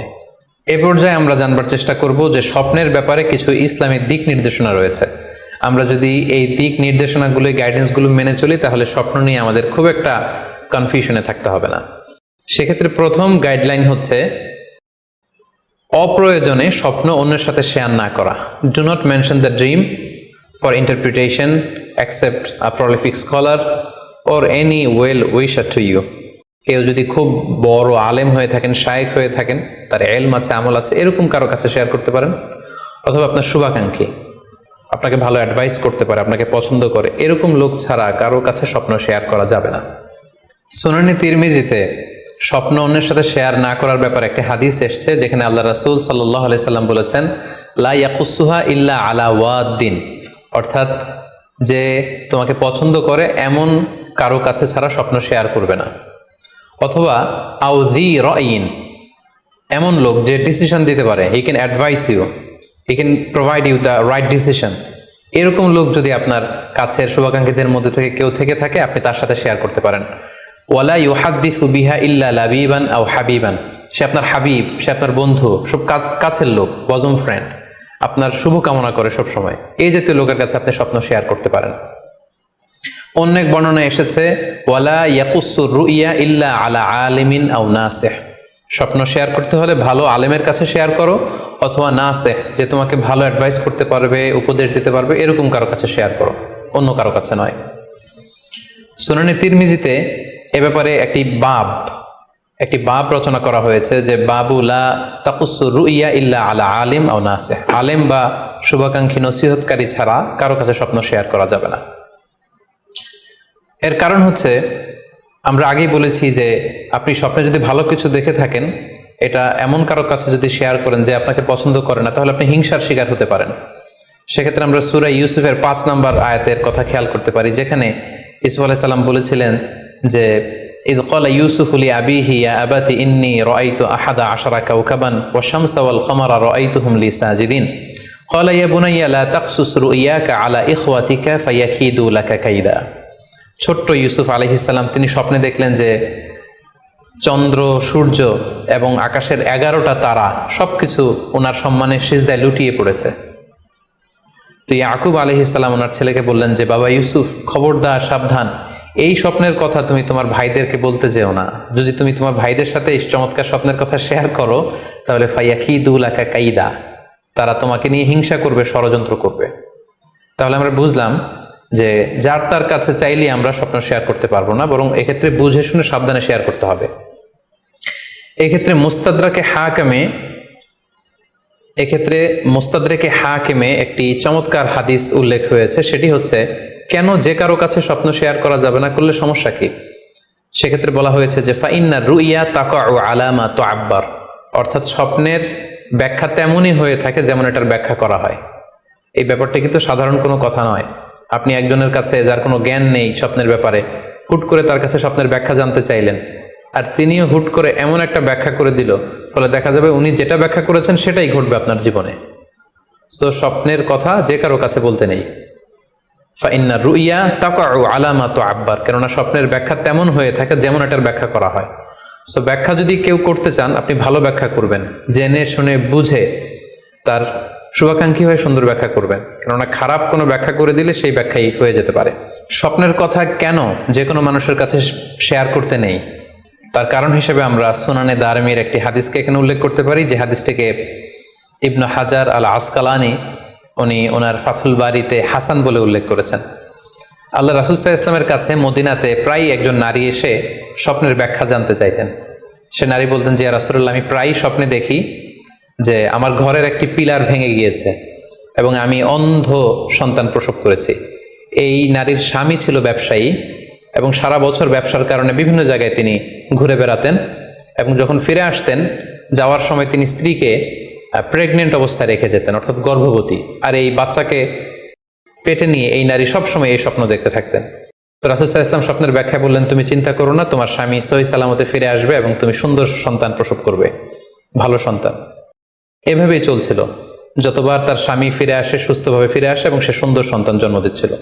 হঠাৎ একবার সে নারী আল্লাহ রাসূল সাল্লাল্লাহু আলাইহি ওয়াসাল্লামের বাসায় এসে দেখলেন যে আল্লাহ রাসূল সাল্লাল্লাহু আলাইহি ওয়াসাল্লাম ঘরে নেই। আম্মাজান আয়েশাকে তিনি বললেন যে আমি সবসময় এরকম স্বপ্ন দেখি। তখন আম্মাজান আয়েশা বললেন, তাহলে এই স্বপ্নের ব্যাখ্যা জানার জন্য তুমি রাসূল সাল্লাল্লাহু আলাইহি ওয়াসাল্লামের কাছে আসো, তুমি কি স্বপ্ন দেখো? তখন সে নারী আম্মাজান আয়েশার কাছে খুলে বললেন যে আমি স্বপ্নে দেখি যে আমার ঘরের একটি পিলার ভেঙে গিয়েছে আর আমি একটি অন্ধ সন্তান প্রসব করেছি। একথা শুনে আম্মাজান আয়েশা রাদিয়াল্লাহু তাআলা আনহা অবাক হয়ে গেলেন। তিনি বললেন, তাই নাকি? তোমার স্বপ্ন যদি সত্য হয় তাহলে ঠিকই তোমার স্বামী মারা যাবে এবং তুমি একজন ফাজের পাপাচারী সন্তান প্রসব করবে। ঠিকই দেখা গিয়েছিল তার পরের বছর তার স্বামী যখন আসলো, জীবিত আসতে পারেনি, তার স্বামী ইন্তেকাল করেছিল এবং এই নারী যে সন্তান প্রসব করেছিল সেটি ছিল একটি পাপাচারী সন্তান। তো এই ঘটনা আল্লাহ রাসূল সাল্লাল্লাহু আলাইহি ওয়াসাল্লাম শুনে আম্মাজান আয়েশাকে বললেন, আয়েশা তুমি এটা ঠিক করোনি, তুমি যদি কখনো কারো স্বপ্নের ব্যাখ্যা করো তুমি ভালো ব্যাখ্যাটা করবে, কখনো মন্দ দিক থেকে ব্যাখ্যা করবে না, হয় চুপ থাকবে, ব্যাখ্যাই করতে যাবে না, আর যদি স্বপ্নের ইন্টারপ্রিটেশন তুমি করতে চাও তাহলে ভালো ব্যাখ্যাটা করবে। সম্মানিত শুধু এজন্য যে কারো কাছে আমরা চাইলেই স্বপ্নের কথা জানাতে পারি না, বরং সে যদি আপনার শুভাকাঙ্ক্ষী হয়, সে যদি স্বপ্ন ব্যাখ্যায় পারদর্শী হয়, সে যদি ভালো আলেম হয়, তাহলে তার কাছে আপনি স্বপ্নের ব্যাখ্যা জানতে চাইতে পারেন। এক্ষেত্রে আমরা ইমাম মুহাম্মদ ইবনে সিরিনের আরও একটি চমৎকার ঘটনার কথা উল্লেখ করতে পারি। মুহাম্মদ ইবনে সিরিন উনি ছাত্রদেরকে নিয়ে একবার তালিম দিচ্ছিলেন। এ সময় হঠাৎ এক নারী এসে বললেন যে আমি স্বপ্নের ব্যাখ্যা জানতে চাই, মুহাম্মদ ইবনে সিরিন কোথায়? ছাত্ররা বলল উনি একটু বাইরে গিয়েছেন। আপনি স্বপ্নে কি দেখেছেন? মহিলাটি বলল যে আমি স্বপ্নে দেখেছি আমার ছেলে সাগর থেকে শুধু পানি পান করছে। হঠাৎ সেই মজলিস থেকে এক ছাত্র বলল, তাই নাকি? আপনি যদি এই স্বপ্ন দেখে থাকেন তাহলে আপনার বাচ্চাটা মারা যাবে। ইমাম মুহাম্মদ ইবনে সিরিন পরবর্তীতে যখন আসলেন, এসে ছাত্রদের কাছে যখন জানতে পারলেন, তখন তিনি বললেন যে তুমি কেন এই স্বপ্নের ব্যাখ্যা করেছো? কারণ সাগরের লোনা পানি এটা যে সবসময় অযোগ্য, পানের অযোগ্য ব্যাপারটা এমনটা নয়, সাগরের ভেতরে তো মণিমুক্তাও আছে। বরং আমি হলে ব্যাখ্যা করতাম যে তোমার ছেলে সাগর থেকে পানি খাচ্ছে, তোমার ছেলে অনেক বড় আলেম হবে। কিছুদিন পরে আরেক লোক এসে মুহাম্মদ ইবনে সিরিনের কাছে জানতে চাইলেন যে আমি স্বপ্নে দেখছি যে আমার ছেলে সাগর থেকে শুধু পানি নিয়ে খাচ্ছে। তিনি বললেন আশা করা যায় তোমার ছেলে অনেক বড় আলেম হবে। ঠিকই দেখা গেল কিছুদিন পরে যেই মহিলাটি স্বপ্নের ব্যাখ্যা জানতে এসেছিলেন তার ছেলেটি মারা গিয়েছে, আর ওই যেই লোক মুহাম্মদ ইবনে সিরিনের কাছে স্বপ্নের সুন্দর ব্যাখ্যা নিয়ে গেলেন তার ছেলে ওই সময়ের অনেক বড় আলেম হয়েছিল। এজন্য সম্মানিত শুধু যে কারো কাছে স্বপ্নের ব্যাখ্যা জানতে চাইতে নেই, আর স্বপ্নের ব্যাখ্যা যদি করতে হয় ভালো ব্যাখ্যা করতে হবে, তা না হলে চুপ থাকতে হবে। স্বপ্নের ক্ষেত্রে ইসলামের যে দিক নির্দেশনা, সেক্ষেত্রে আরও একটি দিক নির্দেশনা হচ্ছে স্বপ্ন কখনো শরীয়তের দলিল হতে পারে না। কেবলমাত্র নবীদের স্বপ্নই হচ্ছে ওহী, কিন্তু আমরা যারা সাধারণ মুসলমান আমাদের স্বপ্ন কখনো শরীয়তের দলিল হতে পারে না। এটা আপনার জন্য কোনো একটা বিশেষ ধরনের অনুধাবন হতে পারে, আপনার বিশেষ ফিলিংস হতে পারে, আপনার একার জন্য কোনো ধরনের গাইডেন্স হতে পারে আল্লাহর পক্ষ থেকে, কিন্তু এটাকে শরীয়তের দলিল বলে চালিয়ে দেওয়া যাবে না। আমরা প্রায় শুনি অমুক পীর সাহেব একটা স্বপ্ন দেখেছেন এবং তার মুরিদেরা এই স্বপ্নের আলোকে বিভিন্ন কাজ করতে শুরু করেছেন, এটাকে শরীয়তের অংশ মনে করে। খুব রিসেন্টলি করোনা ভাইরাস আউটব্রেকের টাইমে মামুন মারুফ নামে এক ছেলের স্বপ্নের কথা আমরা শুনেছিলাম যে ইটালিতে সে স্বপ্ন দেখেছে করোনা ভাইরাসের সাথে কথা বলেছে। আসলে এই জাতীয় স্বপ্ন কখনো শরীয়তের কোনো সোর্স বা এভিডেন্স হতে পারে না। খুব রিসেন্টলি বুয়েট থেকে পাশ করা মুশতাক মোহাম্মদ আরমান নামে একজন লোকের কথা আমরা শুনেছি যে তিনি দাবি করেছেন তিনি ইমাম মাহাদি, এবং তিনি দাবি করেছেন যে স্বপ্নে তাকে আল্লাহ তাআলা ইমাম মাহাদি বলে পরিচয় করিয়ে দিয়েছে, ফলে লোকজন এসে তার হাতে বায়াত হচ্ছে। অথবা অনেকে দাবি করে থাকেন যে স্বপ্নে তিনি ফকিরি পেয়েছেন, স্বপ্নে এটা হয়েছে সেটা হয়েছে। এরকম কোনো ধরনের স্বপ্নই কিন্তু শরীয়তের অংশ, শরীয়তের দলিল বা এভিডেন্স হতে পারে না। এ পর্যায়ে আমরা জানবার চেষ্টা করব যে স্বপ্নে রাসূলুল্লাহ সাল্লাল্লাহু আলাইহি ওয়াসাল্লামকে দেখা প্রসঙ্গে অনেকে স্বপ্নে আল্লাহ রাসূল সাল্লাল্লাহু আলাইহি ওয়াসাল্লামকে দেখেন, এবং আসলে রাসূল সাল্লাল্লাহু আলাইহি ওয়াসাল্লামকে স্বপ্নে দেখেন কিনা এ ব্যাপারে তাদের মধ্যে অনেক প্রশ্ন থেকে থাকে।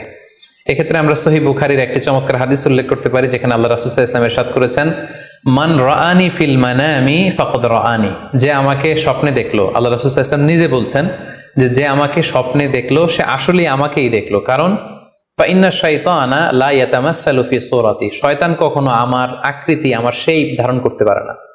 অর্থাৎ আপনি যদি রাসূল সাল্লাল্লাহু আলাইহি ওয়াসাল্লামকে স্বপ্নে দেখেন তাহলে আপনি রাসূল সাল্লাল্লাহু আলাইহি ওয়াসাল্লামকেই দেখেছেন, আপনি শয়তানকে দেখেননি।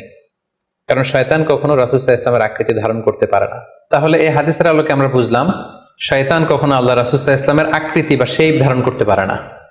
তখন প্রশ্ন হচ্ছে আসলে আপনি রাসূল সাল্লাল্লাহু আলাইহি ওয়াসাল্লামকে দেখেছেন নাকি অন্য কাউকে দেখেছেন? শয়তান হয়তো রাসূল সাল্লাল্লাহু আলাইহি ওয়াসাল্লামের আকৃতি ধারণ করলো না, একজন সুশ্রী বয়োবৃদ্ধ সুন্দর আকৃতির মানুষের চেহারা ধারণ করে শয়তান এসে বলল যে আমি আল্লাহ রাসূল। তখন আপনি কিভাবে বুঝবেন যে আপনি রাসূল সাল্লাল্লাহু আলাইহি ওয়াসাল্লামকে দেখেছেন নাকি শয়তানের ধারণ করা অন্য কোনো মানুষের আকৃতিতে কাউকে আপনি দেখেছেন? সেক্ষেত্রে বোঝার মাধ্যম হচ্ছে আল্লাহ রাসূল সাল্লাল্লাহু আলাইহি ওয়াসাল্লামের দাড়ি কেমন ছিল, চেহারা কেমন ছিল, চুল কেমন ছিল, দৈহিক গড়ন কেমন ছিল, আকৃতি কেমন ছিল, এগুলো কিন্তু আমরা হাদিস থেকে পাই, কিংবা শামায়েলে তিরমিজিতে রাসূল সাল্লাল্লাহু আলাইহি ওয়াসাল্লামের বডি স্ট্রাকচার, ওনার চেহারা, ওনার অবয়বের ব্যাপারে বর্ণনা পাই। আপনি স্বপ্নে যাকে দেখেছেন তার চেহারা, আকৃতি এবং বর্ণনা যদি রাসূল সাল্লাল্লাহু আলাইহি ওয়াসাল্লামের দৈহিক বর্ণনার সাথে মিলে যায়, তাহলে বোঝা যাবে যে আপনি আসলেই আল্লাহ রাসূল সাল্লাল্লাহু আলাইহি ওয়াসাল্লামকে দেখেছেন। কিন্তু আপনি স্বপ্নে দেখা মানুষটি, তার চেহারার সাথে যদি রাসূল সাল্লাল্লাহু আলাইহি ওয়াসাল্লামের চেহারার যে বর্ণনা সেটির সাথে যদি কোনো মিল না থাকে, যদি তার চেহারা রাসূল সাল্লাল্লাহু আলাইহি ওয়াসাল্লামের চেহারার মতো না হয়, শামায়েলে তিরমিজিতে যে বর্ণনা আছে সেরকম যদি না হয়, তাহলে বোঝা যাবে আপনি রাসূল সাল্লাল্লাহু আলাইহি ওয়াসাল্লামকে দেখেননি, বরং অন্য কাউকে দেখেছেন। এক্ষেত্রে আমরা মুহাম্মদ ইবনে সিরিনের ঘটনা উল্লেখ করতে পারি। ওনার কাছে কেউ এসে যদি বলতো যে আমি স্বপ্নে আল্লাহ রাসূল সাল্লাল্লাহু আলাইহি ওয়াসাল্লামকে দেখেছি, তখন মুহাম্মদ ইবনে সিরিন জিজ্ঞেস করতেন, তুমি কি দেখেছো বলো তো? তুমি যাকে দেখেছো তার দাড়ি কেমন, তার চেহারা কেমন, তার চোখ নাক কেমন, তার গড়ন কেমন? তখন ওই ব্যক্তি যখন বর্ণনা দিত, আর সেই বর্ণনা যখন আল্লাহ রাসূল সাল্লাল্লাহু আলাইহি ওয়াসাল্লামের আকৃতির সাথে মিলে যেত, তখন মুহাম্মদ ইবনে সিরিন বলতেন, তুমি ঠিকই স্বপ্নে আল্লাহ রাসূল সাল্লাল্লাহু আলাইহি ওয়াসাল্লামকে দেখেছো। কিন্তু ওই ব্যক্তির বর্ণনা যদি এমন হতো যে না, এর সাথে রাসূল সাল্লাল্লাহু আলাইহি ওয়াসাল্লামের হাদিসে বা শামায়েলে তিরমিজিতে রাসূল সাল্লাল্লাহু আলাইহি ওয়াসাল্লামের দেহের যে বর্ণনা, এটার সাথে কোনো মিল নেই, তখন মুহাম্মদ ইবনে সিরিন বলতেন, না, তুমি স্বপ্নে আল্লাহ রাসূল সাল্লাল্লাহু আলাইহি ওয়াসাল্লামকে দেখোনি, বরং তুমি অন্য কাউকে দেখেছো। এ পর্যায়ে আমরা জানবার চেষ্টা করব যে যুগে যুগে কারা স্বপ্ন ব্যাখ্যায় খুব পারদর্শী ছিলেন। নবীদের মধ্যে সাইয়েদনা ইউসুফ আলাইহিস সালাম, তিনি সবচেয়ে ভালো স্বপ্নের ব্যাখ্যা করতে পারতেন। সাহাবাদের মধ্যে সাইয়েদনা আবু বকর রাদিয়াল্লাহু তাআলা আনহু চমৎকার স্বপ্নের ব্যাখ্যা করতে পারতেন, এবং তাবিঈদের মধ্যে মুহাম্মদ ইবনে সিরিন চমৎকার স্বপ্নের ব্যাখ্যা করতে পারতেন। আর বলার অপেক্ষা রাখে না যে অবশ্যই আল্লাহ রাসূল সাল্লাল্লাহু আলাইহি ওয়াসাল্লাম তিনিও চমৎকার স্বপ্নের ব্যাখ্যা করতে পারতেন। সহিহ মুসলিমে, সুনানে আবু দাউদে একটি হাদিস এসছে যে আল্লাহ রাসূল সাল্লাল্লাহু আলাইহি ওয়াসাল্লাম ফজরের সালাতের পরে তাসবিহ শেষে সাহাবাদের কাছে জানতে চাইতেন যে গতকাল রাতে কে কি স্বপ্ন দেখেছো আমার কাছে বলো, আমি সেই স্বপ্নের ইন্টারপ্রিটেশন তোমাদেরকে জানাবো। কানা নবী সাল্লাল্লাহু আলাইহি ওয়াসাল্লাম ইযা সাল্লা সুবহা আকবালা আলাইহিম বিওয়াজহিহি ফাকালা হাল রাআ আহাদুম মিনকুম আল বারিহাতা রুইয়া। সহিহ মুসলিমের বর্ণনা, ফজরের নামাজের পর তিনি প্রত্যেকদিন জিজ্ঞেস করতেন, গতকাল রাতে কেউ কি কোনো ভালো স্বপ্ন দেখেছো? কেউ কি কোনো স্বপ্ন দেখেছো? আমার কাছে উল্লেখ করো, আমি এটার ব্যাখ্যা করে দিব। সম্মানিত শুধু আমরা বলছিলাম যে ইউসুফ আলাইহিস সালাম খুব ভালো স্বপ্নের ব্যাখ্যা করতে পারতেন, এবং সূরা ইউসুফের 111 নম্বর আয়াতে ব্যাপারে আল্লাহ উল্লেখ করেছেন সাইয়েদনা ইউসুফ আলাইহিস সালামের কথা, যে তিনি বলেছেন, রব্বি কদ আতাইতানি মিনাল মুলকি ওয়া আল্লামতানি মিন তা'ওয়িলিল আহাদিস। মানে হে আমার রব, আপনি আমাকে রুলিং পাওয়ার দিয়েছেন, এবং আপনি আমাকে you taught me how to interpret the dreams, কিভাবে স্বপ্নের ব্যাখ্যা করতে হয় এটা আপনি আমাকে শিক্ষাদান করেছেন। এবং সূরা ইউসুফে আমরা জানি যে 3টি স্বপ্নের কথা সেখানে উল্লেখ রয়েছে। ইউসুফ আলাইহিস সালাম নিজেই একটি স্বপ্ন দেখেছিলেন ছোটবেলায়, তারপর 2জন প্রিজনার ইউসুফ আলাইহিস সালামের সাথে জেলখানায় ছিল, তাদের 2টা স্বপ্নের ব্যাখ্যা তিনি করে দিয়েছেন, এবং মিশরের তৎকালীন যে রাজা কিং, সেই কিং এর স্বপ্নের ব্যাখ্যাও সাইয়েদনা ইউসুফ আলাইহিস সালাম করে দিয়েছিলেন। সাহাবীদের মধ্যে সাইয়েদনা আবু বকর রাদিয়াল্লাহু তাআলা আনহু চমৎকার স্বপ্নের ব্যাখ্যা করতে পারতেন, এবং আল্লাহ রাসূল সাল্লাল্লাহু আলাইহি ওয়াসাল্লাম মাঝে মাঝে ইচ্ছা করে আবু বকর রাদিয়াল্লাহু তাআলা আনহুর কাছে স্বপ্নের ব্যাখ্যা জানতে চাইতেন, এবং আবু বকর রাদিয়াল্লাহু তাআলা আনহু নিজেও মাঝে মাঝে ইচ্ছা করে রাসূল সাল্লাল্লাহু আলাইহি ওয়াসাল্লামের কাছে বলতেন যে ইয়া রাসূলুল্লাহ, এই স্বপ্নের ব্যাখ্যাটা আমি করি। আল্লাহ রাসূল সাল্লাল্লাহু আলাইহি ওয়াসাল্লাম তখন আবু বকর রাদিয়াল্লাহু তাআলা আনহুকে স্বপ্নের ব্যাখ্যা করার অনুমতি প্রদান করতেন। এক্ষেত্রে আমরা আল খাসাইসুল কুবরা, জালালউদ্দিন সুয়ুতির লেখা, সেখানকার একটি বর্ণনার কথা উল্লেখ করতে পারি, যেখানে আল্লাহ রাসূল সাল্লাল্লাহু আলাইহি সাল্লাম আবু বকর রাদিয়াল্লাহু তাআলা আনহুর কাছে একটি স্বপ্নের উল্লেখ করলেন। বললেন, আবু বকর, আমি গত রাতে স্বপ্নে দেখেছি যে তুমি আর আমি 2জন মিলে দৌড় প্রতিযোগিতা করছি, এবং দেখলাম যে আমি তোমার 2.5 গজ সামনে, তুমি আমার 2.5 গজ পেছনে, অর্থাৎ আমি এই দৌড় প্রতিযোগিতায় বিজয় লাভ করেছি এবং তুমি আমার 2.5 হাত পেছনে। এর ব্যাখ্যা কি হতে পারে? তখন সাইয়েদনা আবু বকর রাদিয়াল্লাহু তাআলা আনহু বললেন, ইয়া রাসূলুল্লাহ, আমার মনে হচ্ছে যে আপনি আমার আগে পৃথিবী থেকে বিদায় নেবেন, এবং আপনার ইন্তেকালের 2.5 বছর পরে আমি পৃথিবী থেকে বিদায় নিব, অর্থাৎ আপনি আমার 2.5 বছর আগে পৃথিবী ছাড়বেন, আর আমি আপনার 2.5 বছর পরে পৃথিবী ছাড়ব। এবং আমরা যদি বাস্তবতা এবং ইতিহাস খেয়াল করি, তাহলে আমরা সেটাই দেখব যে আল্লাহ রাসূল সাল্লাল্লাহু আলাইহি সাল্লামের ইন্তেকালের 2.5 বছর পরে সাইয়েদনা আবু বকর রাদিয়াল্লাহু তাআলা আনহু তিনি ইন্তেকাল করেছিলেন। সাইয়েদনা আবু বকর রাদিয়াল্লাহু তাআলা আনহুর স্বপ্ন ব্যাখ্যার পারদর্শিতা নিয়ে আমরা এক্ষেত্রে মুস্তাদরিকে হাকিমের একটি হাদিস উল্লেখ করতে চাই, যেখানে এই হাদিসটি মুস্তাদরিকে হাকিমেও এসেছে, সুনানে আবু দাউদেও এসেছে, এবং হাদিসটি সহিহ। আম্মা জান আয়েশা রাদিয়াল্লাহু তাআলা আনহা, উনি একটি স্বপ্ন দেখলেন যে আকাশ থেকে 3টি চাঁদ ওনার ঘরে খসে পড়েছে, এবং এই স্বপ্ন দেখে তিনি ওনার পিতা আবু বকর রাদিয়াল্লাহু তাআলা আনহুকে জিজ্ঞেস করলেন যে আমি স্বপ্নে দেখেছি যে আকাশের 3টি চাঁদ এসে আমার ঘরে পড়েছে, এর ব্যাখ্যা কি হতে পারে? তখন আবু বকর রাদিয়াল্লাহু তাআলা আনহু ওনার কন্যা আম্মা জান আয়েশা রাদিয়াল্লাহু তাআলা আনহাকে বললেন যে এই স্বপ্নের ব্যাখ্যা হচ্ছে এই পৃথিবীর 3 জন মানুষের কবর তোমার ঘরে অবস্থিত হবে। সুবহানাল্লাহি বিহামদি। এবং আমরা জানি যে আল্লাহ রাসূল সাল্লাল্লাহু আলাইহি ওয়াসাল্লাম যখন ইন্তেকাল করলেন তখন আল্লাহ রাসূল সাল্লাল্লাহু আলাইহি ওয়াসাল্লামকে কবর দেওয়া হয়েছিল আম্মা জান আয়েশা রাদিয়াল্লাহু তাআলা আনহার ঘরে। এবং তখন আবু বকর রাদিয়াল্লাহু তাআলা আনহু বলেছিলেন যে আয়েশা, তোমার কি মনে আছে তুমি যে একটা স্বপ্নের ব্যাখ্যা আমার কাছে জানতে চেয়েছিলে যে 3টি আকাশের চাঁদ তোমার ঘরে খসে পড়েছে, এই দেখো আল্লাহ রাসূল সাল্লাল্লাহু আলাইহি ওয়াসাল্লামের কবর তোমার ঘরে হয়েছে, তুমি জেনে রেখো যে 3টা চাঁদের শ্রেষ্ঠ চাঁদ হচ্ছে এটি। এবং আমরা এও জানি যে আবু বকর রাদিয়াল্লাহু তাআলা আনহু ইন্তেকালের পরে আম্মা জান আয়েশার ঘরেই কবর হয়েছে এবং ওমরে ফারুকের কবরও আম্মা জান আয়েশা রাদিয়াল্লাহু তাআলা আনহুর ঘরেই অবস্থিত। তাহলে এই হাদিসগুলোর আলোকে আমরা বুঝতে পারি যে সাহাবাদের মধ্যে আবু বকর রাদিয়াল্লাহু তাআলা আনহু ছিলেন স্বপ্ন ব্যাখ্যায় সবচেয়ে পারদর্শী। তাবিঈদের মধ্যে স্বপ্ন ব্যাখ্যায় সবচেয়ে পারদর্শী ছিলেন মুহাম্মদ ইবনে সিরিন। আমরা ওনার নাম প্রায় শুনে থাকি। তিনি স্বপ্ন ব্যাখ্যার ক্ষেত্রে খুব এক্সপার্ট ছিলেন। তিনি উসমান রাদিয়াল্লাহু তাআলা আনহু যখন ইসলামের খলিফা তখন বসরা নগরীতে মুহাম্মদ ইবনে সিরিন জন্মগ্রহণ করেন এবং অনেক সাহাবা থেকে তিনি অনেক হাদিস বর্ণনা করেছেন। এবং তিনি ইমাম আবু হানিফা আলাইহি রাহমার সমসাময়িক ছিলেন। ইমাম আবু হানিফা একবার স্বপ্নে দেখলেন যে তিনি আল্লাহ রাসূল সাল্লাল্লাহু আলাইহি ওয়াসাল্লামের কবর খুঁড়ছেন অথবা কবরের লাশ বের করছেন কিংবা কাফন বের করছেন। এই স্বপ্ন দেখে ইমামুল আযম আবু হানিফা রাহিমাহুল্লাহ বিচলিত হয়ে গেলেন যে আমি কি স্বপ্ন দেখলাম যে আমি রাসূল সাল্লাল্লাহু আলাইহি ওয়াসাল্লামের কবর খুঁড়ছি, সেখান থেকে কাফন বের করছি। কেউই এই স্বপ্নের ব্যাখ্যা করতে পারলেন না। তখন ইমাম মুহাম্মদ ইবনে সিরিনের কাছে যখন জানতে চাওয়া হলো তখন মুহাম্মদ ইবনে সিরিন বললেন যে হাযা রাজুলুন ইউহয়ি সুন্নাত রাসূলিল্লাহ, অর্থাৎ যে ব্যক্তি এই স্বপ্ন দেখেছে তার মাধ্যমে আল্লাহ রাসূল সাল্লাল্লাহু আলাইহি ওয়াসাল্লামের হাদিসের বা সুন্নাহর পুনর্জীবন হবে। তিনি রাসূল সাল্লাল্লাহু আলাইহি ওয়াসাল্লামের সুন্নাহগুলোকে পুনরুজ্জীবন দান করবেন, পুনরুজ্জীবিত করবেন।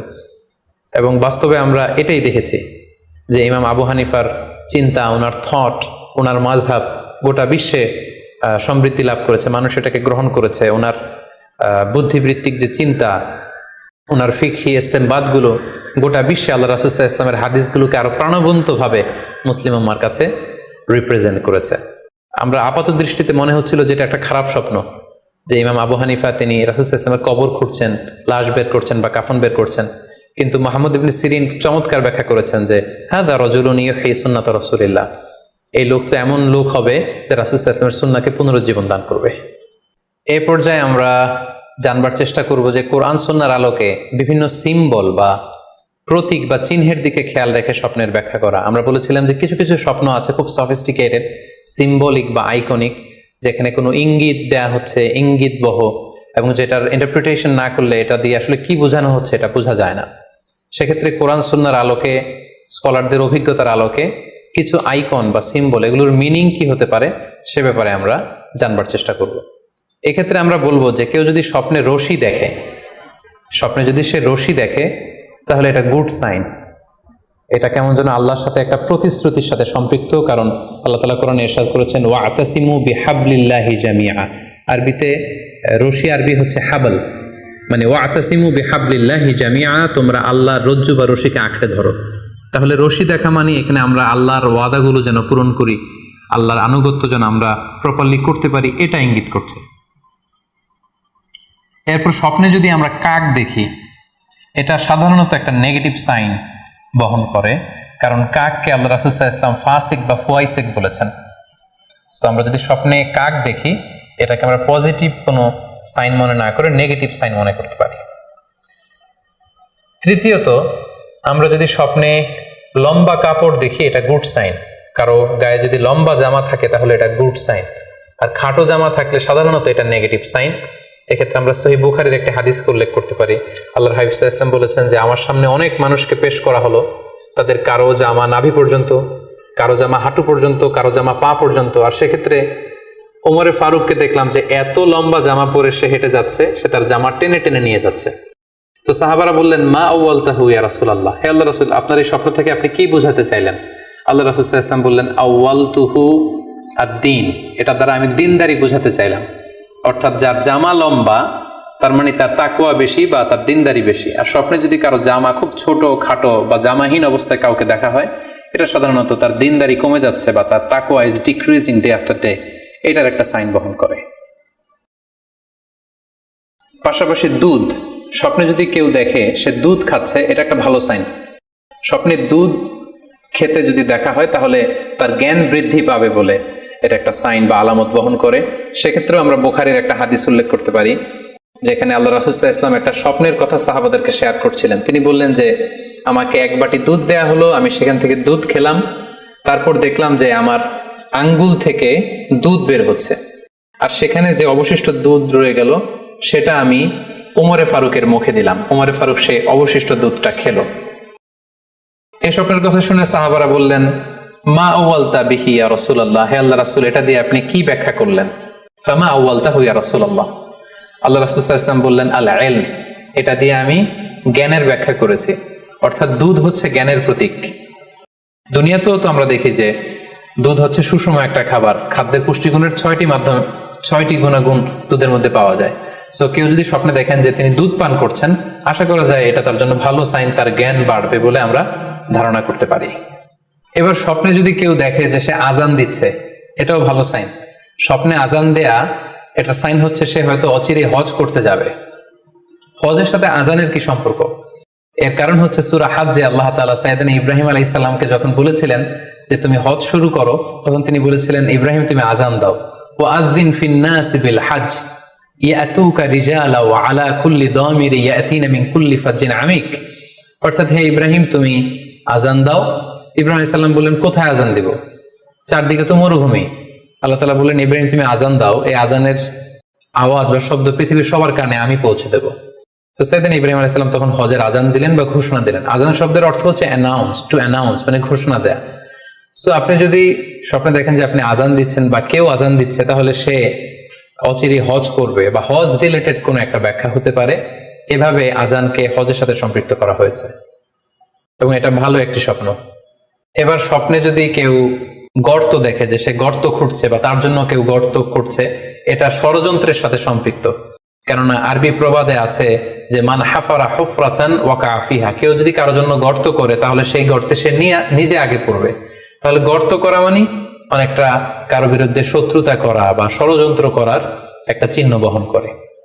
এবার স্বপ্নে যদি কেউ নৌকা দেখে বা শিপ দেখে, জাহাজ দেখে যে সে জাহাজে আরোহণ করছে বা নৌকায় আরোহণ করছে, এটা তার জন্য একটা ভালো সাইন।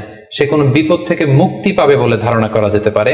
কারণ সূরা আনকাবুতের 15 নম্বর আয়াতে আল্লাহ বলছেন, ফাআনজাইনাহু ওয়া আসহাবাস সাফিনাতি ওয়া জাআলনাহা আয়াতাল লিল আলামিন। অর্থাৎ আমি নূহ আলাইহিস সালাম এবং তার সাথে ঈমানদার সবাইকে আমি এই নৌকায় উঠিয়েছি এবং মহাপ্লাবন থেকে তাদেরকে আমি বাঁচিয়েছি। আর এই মহাপ্লাবনকে আমি গোটা বিশ্বের জন্য একটা নিদর্শন করে রেখেছি। সো নৌকায় ওঠা বা জাহাজে ওঠা, কোনো শিপে বা লঞ্চে ওঠা, এটা আপনি বিপদ থেকে মুক্তি পাবেন, and you are in the safe zone, এই ধরনের একটা ইঙ্গিত বহন করে। ইমাম মুহাম্মদ ইবনে সিরিনের কাছে এক লোক এসে বলল যে, ইমাম, রাআইতু কাআন্নী আহরুসু আরদান লা তুমবিত। হে ইমাম, আমি স্বপ্নে দেখেছি যে আমি একটি শস্য ক্ষেত্র চাষ করছি কিন্তু কোনো ফসল হচ্ছে না, এটার মানে কি? তিনি ব্যাখ্যা করে দিলেন, আনতা তা'জিলু আন ইমরাতিক, অচিরেই হয়তো তোমার স্ত্রীর সাথে তোমার সেপারেশন হয়ে যেতে পারে। কারণ কোরআনে স্ত্রীকে শস্য ক্ষেত্রের সাথে তুলনা করা হয়েছে মেটাফরিক্যালি। সূরা বাকারার 223 নম্বর আয়াতে আল্লাহ বলছেন, নিসাউকুম হারসুল লাকুম ফাআতু হারসাকুম আন্না শি'তুম। অর্থাৎ তোমাদের স্ত্রীরা হচ্ছে তোমাদের শস্য ক্ষেতের মতো, তোমরা যেভাবে খুশি এই শস্য ক্ষেত্রটাকে সুন্দরভাবে চাষাবাদ করতে পারো। তাহলে শস্য ক্ষেতের সাথে বা ক্রপ ল্যান্ডস এর সাথে আপনার স্ত্রীর সাথে সম্পর্ক হওয়া বা সেপারেশন হওয়া, এইভাবে ইঙ্গিত নেওয়া যেতে পারে। সবশেষে একটি ঘটনা উল্লেখ করার মধ্য দিয়ে আমরা এই সিম্বলিক বা আইকনিক ব্যাপারটা শেষ করতে চাই। সেটি হচ্ছে, ব্যক্তির ভিন্নতার কারণে কিন্তু স্বপ্নের ব্যাখ্যাও ভিন্নতা হতে পারে। ব্যক্তি ভিন্নতার কারণে স্বপ্নের ব্যাখ্যাও ভিন্ন হবে। একই স্বপ্ন দুইজন লোক দেখলো, দুইজনের স্বপ্নের ব্যাখ্যা কিন্তু দুরকম হতে পারে। সেক্ষেত্রে আমরা মুহাম্মদ ইবনে সিরিনের একটা ঘটনা উল্লেখ করতে পারি। মুহাম্মদ ইবনে সিরিনের কাছে এক লোক এসে বলল যে, আমি স্বপ্নে দেখেছি আমি আজান দিচ্ছি, এটার ব্যাখ্যা কি? উনি বললেন, তুমি হজ করতে যাবে।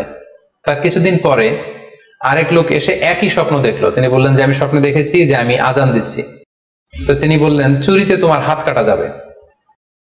তো ওনার ছাত্ররা দুইজন লোকের কাছে দুই ধরনের উত্তর দেওয়ার কারণে অবাক হয়ে জিজ্ঞেস করলেন যে, হে ইমাম, একই স্বপ্ন দুইজন দেখলো, কিন্তু আপনি এক একজনকে এক এক উত্তর কেন দিলেন? তো তিনি বললেন যে, এই দুইজনকে আমি চিনি এবং তাদের ব্যক্তিগত জীবন সম্পর্কে আমি জানি। সো তাদের জীবন আচরণ, তাদের ব্যক্তিত্বের কারণে আমি দুই ধরনের ব্যাখ্যা করেছি। প্রথম জনের ব্যাখ্যা করেছি আমি সূরা হজের আলোকে, কারণ সূরা হজে আল্লাহ ইব্রাহিম আলাইহিস সালামকে বলেছেন, ওয়াযিন ফিন্নাসি বিল হজ, তুমি মানুষের মাঝে হজের জন্য আজান দাও, ঘোষণা দাও। সো সেই লোকটি আজান দিয়েছে, তার মানে আশা করা যায় সে হজে যাবে। আর দ্বিতীয় লোকটির স্বপ্নের ব্যাখ্যা আমি করেছি সূরা ইউসুফের আলোকে। সূরা ইউসুফে একটি আয়াত আছে, সুম্মা আযানা মুআযযিনুন আইয়াতুহাল আইর ইন্নাকুম লাসারিকুন, অর্থাৎ মিশরের কিং এর একটি পানপাত্র চুরি হয়ে গিয়েছিল।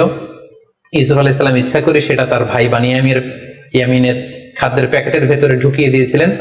আর তখন সেখানকার স্টাফরা বা সৈনিকেরা আজান দিয়েছিল, মানে ঘোষণা দিয়ে বলেছিল, হে ক্যারাভান, হে কাফেলার লোকেরা, তোমরা চুরি করেছো। তো তিনি মুহাম্মদ ইবনে সিরিন বললেন যে, দ্বিতীয় লোকটার ব্যাপারে আমি জানি, সে আসলে অসাধু একজন লোক, এবং তার ক্ষেত্রে সে স্বপ্নে যেহেতু আজান দিতে দেখেছে, সে কখনো হজে যাবে না, বরং সূরা ইউসুফের আলোকে চুরিতে তার হাত কাটা যাবে। তো এভাবে আমরা কোরআন সুন্নাহর আলোকে বা স্কলারদের যে অভিব্যক্তি, সেগুলোর আলোকে স্বপ্নের মধ্যে থেকে যেগুলো সিম্বলিক, আইকনিক, যেগুলো ইঙ্গিত বহ, এগুলোর ব্যাখ্যা আমরা এভাবে করতে পারি। সম্মানিত শুধু এই ছিল স্বপ্ন নিয়ে আমাদের আজকের আলোচনা। আমরা এই আলোচনা থেকে বুঝতে পারলাম যে স্বপ্ন তিন ধরনের হতে পারে। কোনোটা আল্লাহ দেখান দিক নির্দেশনার জন্য বা সুসংবাদ স্বরূপ, কোনোটা শয়তানের পক্ষ থেকে ভয় দেখানোর জন্য, আর কোনোটা হচ্ছে আমাদের চিন্তা ভাবনার প্রতিচ্ছবি। আর স্বপ্ন যতটা সম্ভব অন্যের কাছে না শেয়ার করতে পারলেই ভালো। বিশেষ করে যদি আপনি ভয়ঙ্কর দুঃস্বপ্ন দেখে থাকেন, সেক্ষেত্রে এমন লোকের কাছে আপনি শেয়ার করুন যে আপনাকে পছন্দ করে, যার কোরআন সুন্নাহর জ্ঞান আছে, যার মধ্যে এলেম আছে, আমল আছে। আর আপনাদের কারো কাছে যদি আপনাদের ফ্রেন্ডস এন্ড ফ্যামিলির কেউ বা আশেপাশের কেউ এসে যদি হুট করে তার স্বপ্নের কথা বলে দেয়, আপনি হুট করে তার ইন্টারপ্রিটেশন বা ব্যাখ্যা করতে যাবেন না। আপনি বেটার হয় যে আপনি চুপ থাকবেন, অথবা আপনি যদি ব্যাখ্যা করতে চান তাহলে ভালো ব্যাখ্যা করবেন। আল্লাহ তাআলা আমাদের সবাইকে কথাগুলো বুঝার ও আমল করার তৌফিক দান করুক। হাযা মা ইনদি ওয়াল ইলমু ইনদাল্লাহ, আলাইহি তাওয়াক্কালতু ওয়া ইলাইহি উনীব। ওয়াসসালামু আলাইকুম